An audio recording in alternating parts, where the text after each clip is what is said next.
E kau ki te tai, e kau ki te tai, e kaura e tāne. Wāhi atu rā te ngaru huka huka o Mararei au. Piki te atu te aurere kura o tau rangi. Tapa tapa ruru ana te kakau o te hoe.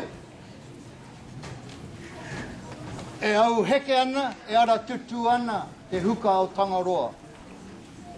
Ki te puhi patu kura, ki te puhi mārei kura o tau waka. Ka titiro iho hau ki te pae o uta, ki te pae o waho. Piki tūrangi ina te kakau o te hoe. Ku mea te uru o taku waka. Ki te kiri wai o papatua nuku. E takoto mai nei e. Ki te uru tapu nui o tāne. E takoto mai rā e.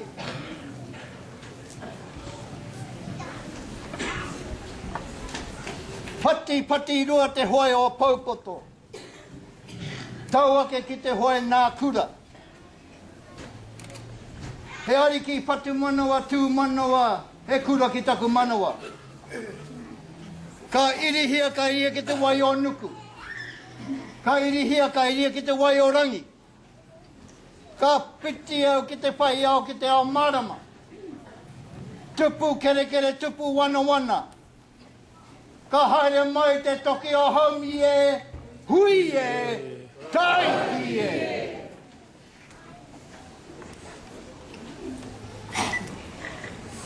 Tēnā koe te minita.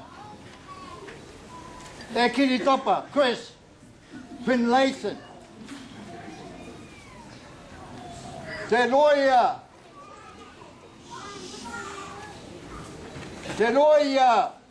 Janara o te kawana. E tau mai nei ki te ahu. Me tō ope. I tēnei rā tapu. Kia maha rā tātou, he rā tapu tēnei. He rā tino whakahira. Kia haina tia te taturanga o ngā kreme o te Rarawa.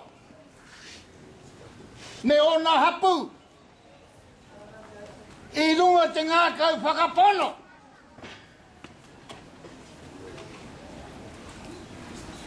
Kia rongo atu te nuinga o te Rarawa. Te manawa pāe pāna ki te karauna. Mo ngā mahi whakareinga. Ngā mahi whakareinga. O ngā tau kua pahure. I rota te roanga o ngā tau. Ka whakamau.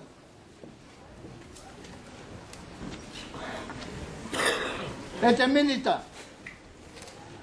E kawe ana tēnei ngā mahi whakareinga te korona. Minister, in listening to the Crown apology today,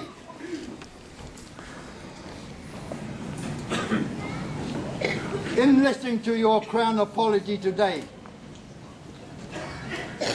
I hope it's real and genuine and you don't do it again. You don't do it again. You know, when you look at this day, this month of October, in 1867, in the month of October in 1867, the legislature of the day passed legislation in the House to give us 4 seats in Parliament. Damn it. If we had half of the seats in Parliament, we wouldn't have this trouble today. We wouldn't have had this trouble. 4 seats. from 1867 at the minute. You know, this has happened on this very month that we are here today to sign the settlement.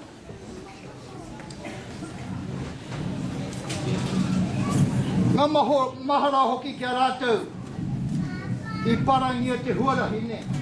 Ngā mahara atu kia Matiu Ratama ki tō tātou whae hoki a Pina. Whano te mano me te tini o rātou a Matiu Kalima. Ngā paratanga o te huarahi. Mo te aha, mo te whenua te taki.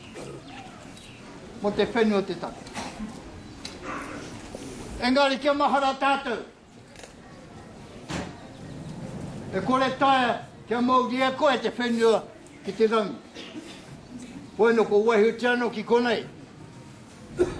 Ki tēnei au. Ki tēnei au. Ki tēnei au aha. Tēnei au huri huri. Tēnei au huri huri. Nō reira kia kaha tātou. Ki te tiaki ngā whenua. Koeno ngā pito pito. Toinga o te karauna. Engari e hari ana te ngākau ko tai ki tēnei wā. E Chris. Te taturanga o ngā krem. Koeno. Ka maha rātu. Kia rātou. Kua peka ato ki rātou ki tua te arai. Ki titi matangi nui. Te pārara o te rangi ki pōrangi, ki whakapaurangi, ki whakaotirangi. Nā, ko tātou tēnei, ngā hapu, ngā toetoenga, nā, tēnei rā, a ngā puhi kei konei. Ka putanga whakapapa o he Rarawa ki no rātou te roto te arapanaunga. Ka hike ke te ngāko e tangi. Ka hike ke te ngāko. Engari, hoi no rā hoki, e ki ana te kōrero e hāmi. Mō e nei rawa. E ki ana te kōrero tātou mātua tūpuna, e ngari te ngari ngari I te kore rawa. No reira, a tēnā no koe hone. E Shane, kia ora, te ki te kanu atu I a koe. Nā rā hoki tēnei rohe pot. Hoi no kia kaha koe. Kia kaha koe.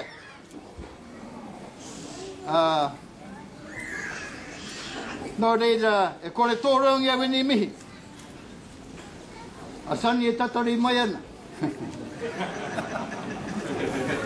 Hoi no huri no to tātou nei papa whenua I wahone. Tēnā koutou ngā mārei kura. Tēnā no koutou ngā patu kura. Huri no tō tātou nei tuanu. Tēnā koutou. Tēnā koutou. Tēnā no tātou katoa.